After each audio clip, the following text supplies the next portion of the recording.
Welcome to the Great Detectives of Old Time Radio. From Boise, Idaho, this is your host, Adam Graham. If you have a comment, send it to me, box 13 at greatdetectives.net.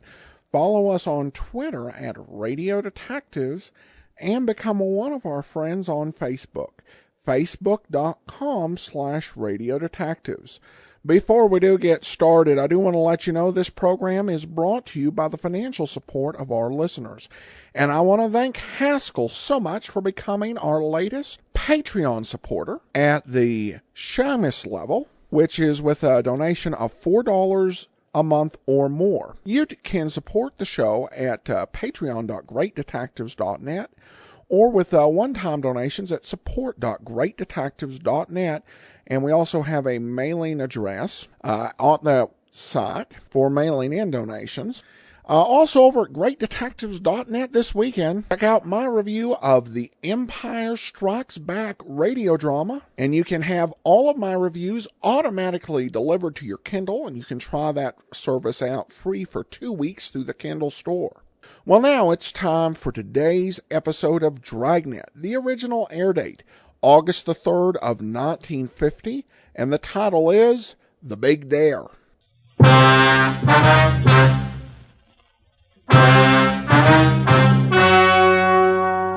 story you are about to hear is true. Only the names have been changed to protect the innocent. Dragnet.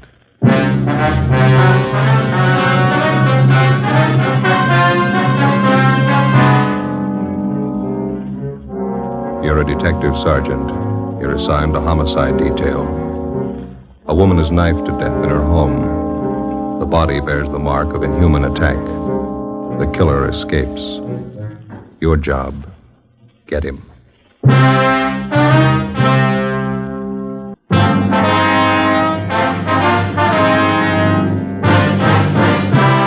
Dragnet, the documented drama of an actual crime.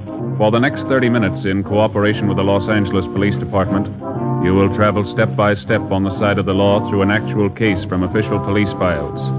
From beginning to end, from crime to punishment, Dragnet is the story of your police force in action. It was Wednesday, September 29th. It was warm in Los Angeles. We were working the night watch out of homicide detail. My partner's Ben Romero. The boss is Captain Blaine Steed. My name's Friday. I was on the way back from the interrogation room. It was 11:23 p.m. when they got to room 42. Homicide. Hi, Lorraine. Hello, Joe. Like type this up for me? The dead body report. Yeah, okay. Thank you. Joe, How you doing? they bring Palmer in yet? He's in the interrogation room. Captain's with him. What's his story? He claims he had nothing to do with it. You contact any of the boys' relatives? Says he hasn't got any in town. It was just him and his mother. You called Juvenile Hall, didn't you? Yeah, they'll look after him for the time being. Pretty big shock for a kid. Yeah. Did you get anything out of him? Harry and I have been talking to him. Just starting to make sense. You want to lend a hand? Sure. We're going to the beach tomorrow, my mother and I. She had the day off and we were going to the beach. That's all I know. That's all she told me. Harry? Hi. You want to give it a try? Yeah. All right, Robert. Come on, son. It's going to be all right now. We need your help, Robert. Think you could answer a few questions for us? How about a bite to eat, son? Can I get you something? No, I'm not hungry. I'm okay. That's the stuff. Well, here, take it. It's a clean handkerchief. Yeah. Well, you're the cop that drove me down here, aren't you? That's right. I'm not going back to the house. You won't have to, son. I'm never going back to that place. All right. Oh, it was awful. Could you start from the beginning for us, Bob, and just take it easy? Tell us what you know. Okay. Think I could have a Coke? I'll pick up a couple. Be right back. Right here. Thanks, Harry. Well, all I know is I left the house about 7:30. Mom gave me the money to go to a show. Was she alone in the house when you left? Yeah, that's right. We had dinner and then I went to the show. You usually go to the show on school night, son? No, but Mom asked me if I wanted to go. She gave me the money. Double feature. She told me to stay for both pictures. Mm-hmm. She usually tell you that? No, she always said to just stay for one picture. She didn't want me coming home so late. Was she expecting anybody to visit her? I mean, after you'd gone? She didn't say so. She just told me to stay for both pictures, that's all. What time did the movie let out? Almost 11 o'clock. Pretty late, so I went straight home. Mom was in the bedroom. She was on the floor. There was this knife, this big knife. What'd you do then, son? I ran outside, hollered. Wallace's came over from next door. I went inside and looked, and they called the cops. That knife you saw in the bedroom. There was blood on it, all over it. It was terrible. Did you ever see the knife before? Yeah. Yeah, Roy gave it to my mom last year. It's a bowler knife. Who is this Roy? Mom's boyfriend. One of them. He's in the Navy. Was he at your house tonight? I told you, it was just Mom and I. Roy had a fight with Mom about 2 weeks ago. He said he didn't like her having other boyfriends, and they had a fight. They argued, is that what you mean? Yeah. And once Roy slapped my mother. You want one of these, Joe? No, thanks, Harry. Okay. There's your Coke, Rabbit. Oh, yeah. Son, did you know most of your mother's friends? Most of them, yeah. Can you think of any of them who might have wanted to hurt your mother? I don't know. Roy Palmer, maybe. He was mad at her. He's the only one I can think of. I don't know. I don't want to think about it anymore. All right, son. We won't bother you anymore tonight. Thanks a lot. Yeah. Ben. Mm-hmm. You want to follow through with Juvenile Hall, see if the boy's taken care of. Okay. You going to be in the interrogation room? Yeah, I got a few more questions for Roy Palmer. Right. Check you later. Okay.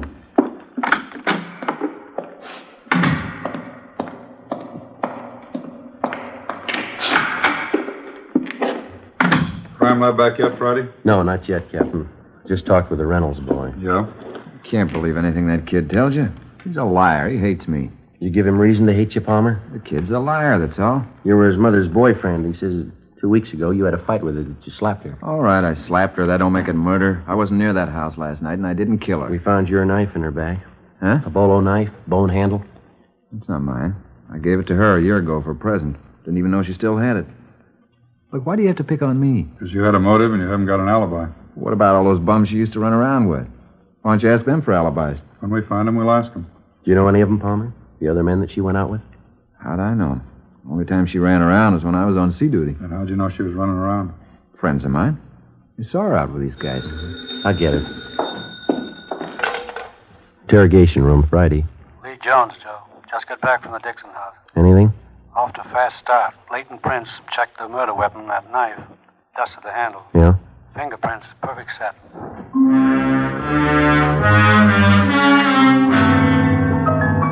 Captain Steed and I took the suspect, Roy Palmer, down the hall and had his fingerprints taken. At the same time, across the street in the crime lab, a set of fingerprints were lifted from the weapon which had taken the life of Mrs. Betty Dixon. The 2 sets of prints were checked and rechecked. They didn't match. Every object in the murder house was gone over for fingerprints and further evidence. Roy Palmer's fingerprints were on none of them. He was released pending further investigation. The only suspect in one of the most savage murders in the history of the city was free. The next morning, Captain Steed and I met with Chief of Detectives Thad Brown. How about the dead woman's son? Did you talk to him again? Well, Romero's with him now. He's taking down a list of all the people that his mother knew, friends, neighbors, everybody. No luck yet with a set of fingerprints? No, we've got no record on him. Checking them through Washington, we ought to get a kickback pretty soon. Set of prints and a piece of envelope. That's physical evidence, huh? Yeah. One of the top corners off an envelope. It had a postmark on it, Sonoma. Sonoma. Tie in with anything yet? No, not so far. Might turn up when we start checking the victim's friends. They posted the body this morning. I guess you saw this coroner's report. Yeah, I did. I don't have to tell you, you're not after an ordinary killer. 23 knife wounds. Revenge motive, maybe. Yeah. The reaction of the dead woman's neighbors, that's what's got me stopped. No one heard a thing? Mitchell and Didion are still covering the neighborhood. Haven't found anyone yet who saw or heard anything unusual. Well, I can't buy it. A woman isn't just cut down like that without some kind of a commotion. Besides, the homes in that neighborhood are fairly close together. Shouldn't take much to make yourself heard from one house to the other. No sign of robbery or burglary? No, according to the boy, the house is intact. Nobody touched anything. That leaves you with the boyfriend angle. Lover's quarrel. We're stuck with it, yeah. Hi, Chief. Romero, come in. How'd you make out? Better than I thought. Boy was over most of his shop this morning. Did he talk? 5 pages of names and addresses. He gave me all of them. Well, how about that boyfriend angle? Oh, about half a dozen names. Seems the mother had quite a social life since the boy's father died. You confirmed the boy's story about going to the movies? Yeah, it checks out. Pretty nice kid, considering the environment he's been raised in. Well, how about those names, Ben? Any of them list Sonoma as their hometown? No, I don't think so. Let me check here. Okay. No.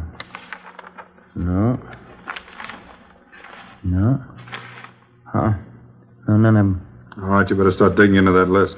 Postmark may tie in later. Meantime, you still have that set of fingerprints. No chance for mistake there. When you reach the right man, those prints will connect him with the killing. That makes it simple for you.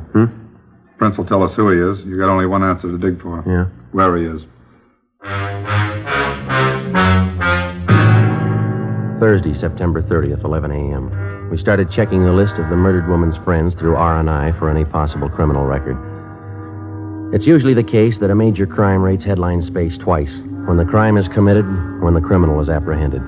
Between the two, more than often, there's a space of weeks and months, sometimes even years, in which the police officer goes through the monotonous, undramatic business of checking files, asking questions, sifting and sorting leads and evidence until he finally reaches the criminal. For a news story, it's pretty dull material, but it proves out the contention of most working detectives. You don't catch criminals with headlines. Monday, October 4th, we checked with a Miss Lucille Dana, a counter clerk at a little market out on Crenshaw. It's a terrible thing. I've been away on my vacation. Heard about it when I got home yesterday. You were pretty good friends with Betty Dixon. That right, Miss Dana? Yeah, pretty close. Oh, excuse me a minute. I'll take care of this customer. Yeah, all right. Is everything, sir? No, 2 bags of them jelly beans, please. All right. Okay, that's all. Oh, that's 19, 87, 9, 87. This is not marked. Just a minute. Tommy? Yeah, Number 2 corned beef. How much? just a minute. 67. Thanks.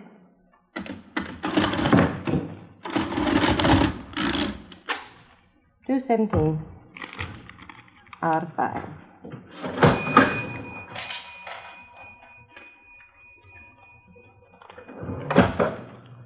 $2.17, $2.20, $25, $50, $3, $4, $5.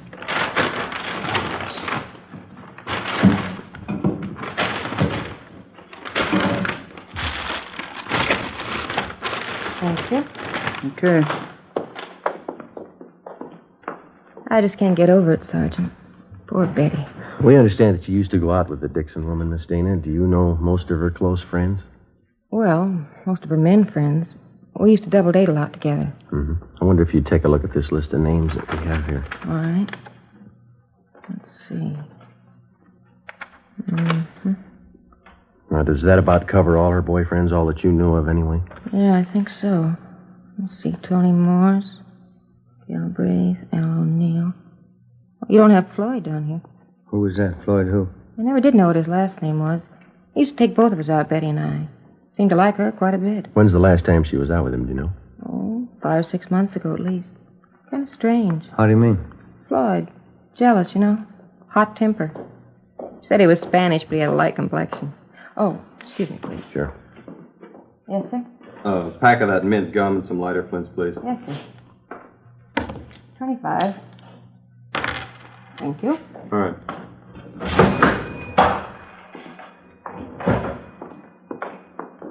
Could you describe this Floyd for us, Miss Dana? Well, he was kind of fresh and conceited in some ways. He was attractive. A lot of fun. How about his physical appearance, weight and height? About 6 feet, I'd say. Nice build. 180 pounds, I guess. Dark hair, dark brown eyes. Good dancer. How'd he and Miss Dixon get along? Oh, I don't think he did it. Floyd and Betty used to fight all the time, but she used to fight with Roy Palmer, too. I don't think Floyd did it. Is he in town now, do you know? No, I don't. As I say, last time I saw him was 6 months ago. Would you know if Mrs. Dixon saw him recently? She did. She didn't tell me. You have no idea, then, where we could get in touch with this Floyd? Well, no, I don't. He's from up north originally. Is that so? Yeah, Sonoma. Ben and I went back to the office and got off a teletype to the Sonoma Police Department along with a description of the suspect named Floyd. Then we checked with the 16-year-old son of the murdered woman. He remembered the man called Floyd, and essentially his description of the suspect checked out with that given us by his mother's friend, Lucille Dana. 3 p.m. We met with Lieutenant Harry Didion and Captain Steed. You want to fill him in, Didion? Finally got in touch with the dead woman's next-door neighbors. Name's Conroy. Get anything out of him? They seem to be the only ones who heard anything the night of the murder. What'd they have to say? Let's see. Yeah, they saw Mrs. Dixon's son, Robert, leave the house about 7:30 the night of the murder. And nothing till 8:30. Yeah? They heard loud pounding on the back door of the Dixon home. The door finally opened. They heard an angry woman's voice invite the person in. A man? Yeah. Any description? Not much. She was tall, good build. Not much, Jack. Go on. Neighbors said it was quiet then for about an hour. And they heard a woman crying, said it sounded like Mrs. Dixon. They make out any of the conversation? I got it right here. About 9:30, they heard Mrs. Dixon, a lot of loud talking. She said, "Why don't you kill me then, Floyd? Put me out of my misery." Mm-hmm. Anything else? They said it was quiet between 9:30 and 10. And they heard something that sounded like the thud of a body falling on the floor, a piece of furniture overturned. No screams for help. Funny, but the neighbors say no. The only other thing they heard was Mrs. Dixon. Here's a quote. She said, "Do a good job, finish me off." None of the neighbors thought of calling the police. Well, they told me they didn't want to get mixed up in a family fight. None of their business. She had quite a few men visitors. That's all of it, huh? No, one more thing. I guess this is what made the neighbors think everything was all right. About 10:15, they heard a man's voice, couldn't make out any words. Then they heard Mrs. Dixon say, "Please kiss me goodbye." Mm-hmm. A few minutes after that, they heard someone leave for the back door. They see him? Not very good. I think it was the same man they saw go in. Pretty tall, good build. That's it. Where does it leave us? Pretty weird. I'll buy that. Oh, I don't know. She was supposed to be a sane woman. She'd have to be pretty drunk to ask a man to kill her. The man would have to be pretty drunk to take her up on it. Why the killer used that bolo knife on the victim. That piece of envelope we found by the body. Yeah, it was postmarked Sonoma. There's a state mental hospital up there. Just a hunch. Maybe we're dealing with a maniac. 4 p.m., Monday. R&I could give us nothing because of the meager description. Ben and I checked out of the office and went over to the state building to the Department of State Institutions. First, we checked the name Floyd through the files, using it as a last name, then as a first name. We failed to connect. Either the names didn't fit the description of the suspect, or they were elderly men still confined to the institution at Sonoma. We checked through the files using Floyd as a middle name. We came up with 2 recent parolees from Sonoma. Both matched the description almost perfectly. Both had the middle name of Floyd. We checked out the first one, Charles Floyd Johansson. We found out that he'd been returned to Sonoma almost a month before. The second parolee still had his freedom. We took a set of his fingerprints back to the office and had them checked out with a set of prints found on the murder weapon. How's it shape up, Joy? Richard Floyd Coleman. That the right name? Yeah. Any make? He's your killer.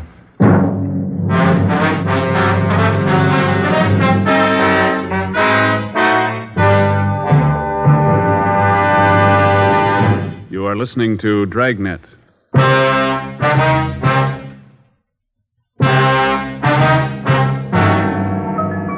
Monday, October 4th, 7 p.m. We got on an APB and a radiogram on Richard Floyd Coleman.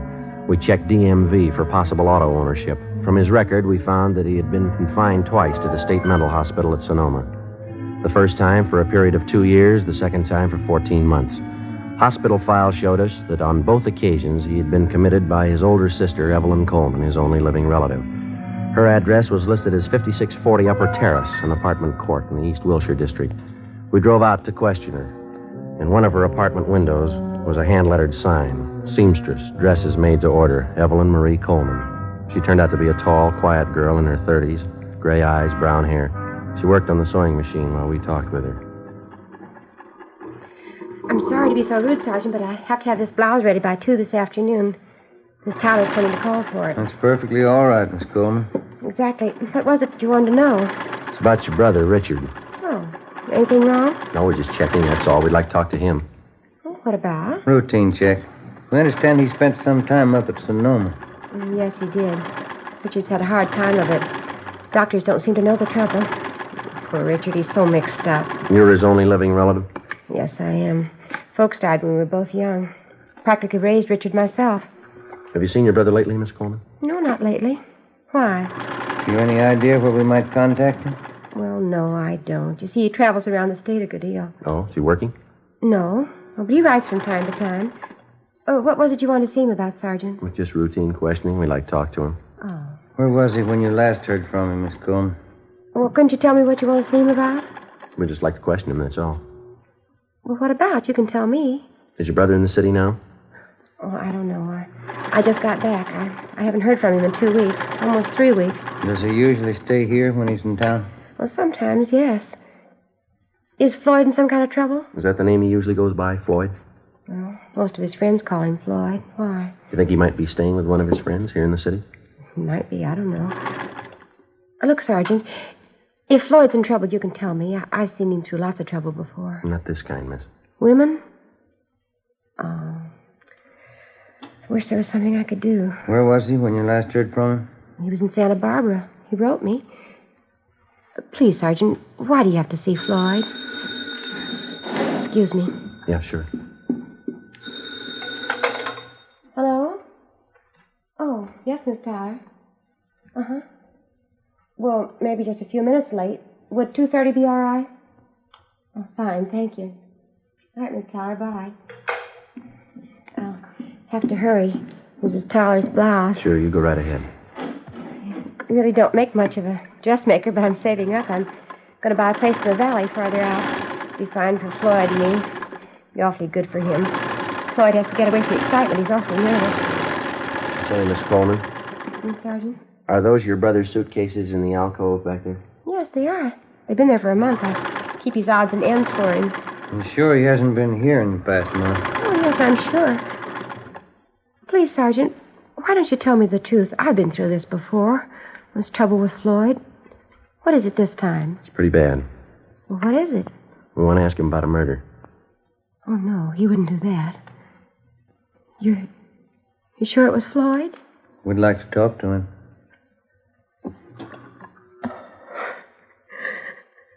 Floyd. Floyd. It didn't have to happen. I was going to buy a place in the valley. Floyd would have liked it there. I was going to take care of him out in the valley. Do you have any idea where we could find him, Miss Coleman? No, I don't. I don't know where he is. Santa Barbara, that's the last I heard. I've been worried about him. If he was in the city, would he come here to stay, ma'am? Well, he did before, yes, but I don't know about now. Does he have a car? No, not that I know of. No, I don't know what he's living on. He doesn't have any money. Who was the woman? Mrs. Dixon. Seems to know your brother pretty well. Oh, boy. You better grab that, Ben. Yeah, all right. Hello. Yes. That's all right. Thank you. Yeah. Mrs. Tyler, she'll pick up her blouse tomorrow.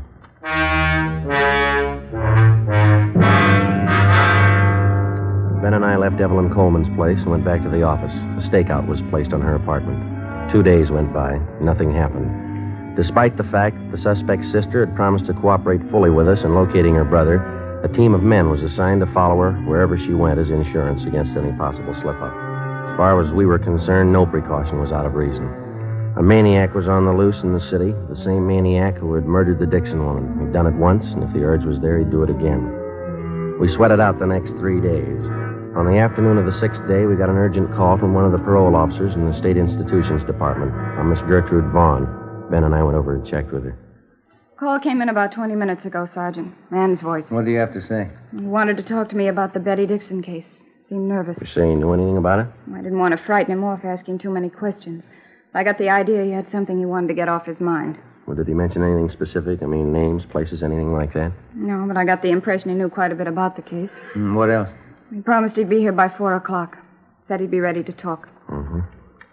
Well, it's 2:45 now. All right, Ben. Okay. Pull up a chair. We waited. 3:15, 3:30, 3:45. No sign of the anonymous caller. 4 p.m. Still no sign. We waited. At 4:30, the office door opened and a tall, thin girl with brown hair came in and walked straight toward the desk of Parole Officer Gertrude Vaughn. We saw Miss Vaughn motion the girl across the room toward us. It was Evelyn Coleman. Sergeant. Miss Coleman? How are you? I know where Floyd is. I'll take you to him. 4:35 p.m. Ben and I left the State Building with Evelyn Coleman, got in our car, and drove north across the city, according to her directions, until we got on Highway 66. We continued driving north out of the city. Evelyn Coleman sat quiet in the back seat, looking at her hands folded in her lap. Except for directions, she said nothing. Approximately 3 miles out of the city, she directed us off onto a county highway. We drove east for a few miles, then we turned north onto an unpaved road lined with eucalyptus trees. We'd gone a little less than a mile when she directed us to pull up. We can walk the rest of the way. Okay. It's not far. All right. This way. Your brother been out here all this time? He didn't tell me. He called this morning. Supposed to get himself up. What happened? I don't know. He's worse now, I think. Could hardly understand him on the phone. Doesn't make sense. Is he alone now? He was when I left him. We go across this field here. Okay. Yeah. Is your brother armed? No. That it over there? Yeah. Shack by the trees. You'll see he's treated right. Yes, ma'am. We'll see to it.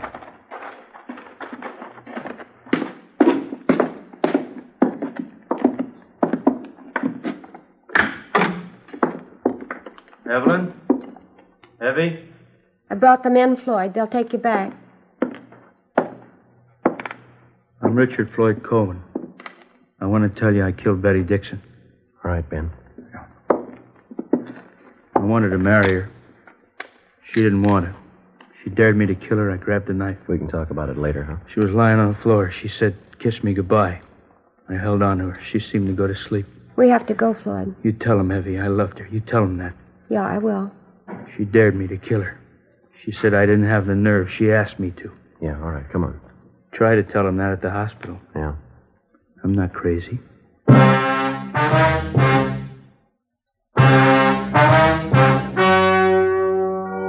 The story you have just heard was true.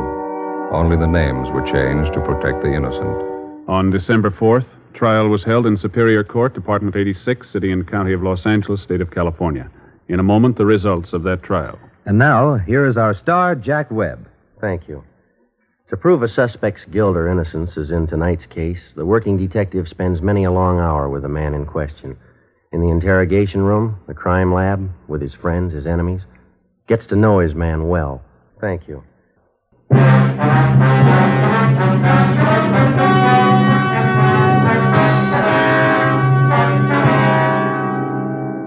Richard Floyd Coleman was examined by 6 psychiatrists appointed by the court and was found to be criminally insane. He was committed to the state mental hospital at Mendocino for an indefinite period of time. You have just heard Dragnet, a series of authentic cases from official files. Technical advice for Dragnet comes from the Office of Chief of Police W.A. Wharton, Los Angeles Police Department.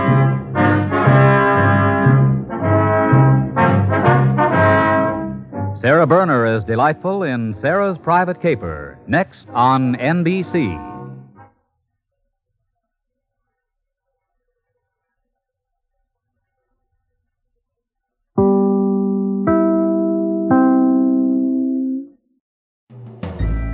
This is Andrea J. Graham, author of the Web Surfer series. Oh, and a Madam's Wife. You're listening to the Great Detectives of Old Time Radio.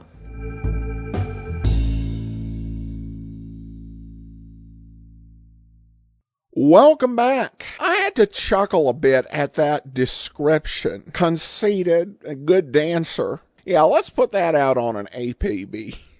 I think to be a real-life police detective in that situation requires a real good mastery of any tendency towards sarcasm. At any rate, a couple of programming notes. First of all, I mentioned several months back that due to our video hosting company Blip removing all of our videos without notice, that our video theater programs, a lot of them disappeared. Well, they're all back up, so you should be able to watch them now. And also, coming up tomorrow, we celebrate 1,650 50 episodes, which we achieved on Thursday with the Nick Carter, with a special that you won't want to miss. And it's a program that aired after the official end of the golden age of radio. And of course, on Monday, we'll have The Saint. And then next Saturday, join us for another episode of Dragnet. In the meantime, send your comments to box13@greatdetectives.net. Follow us on Twitter @Radio Detectives. And become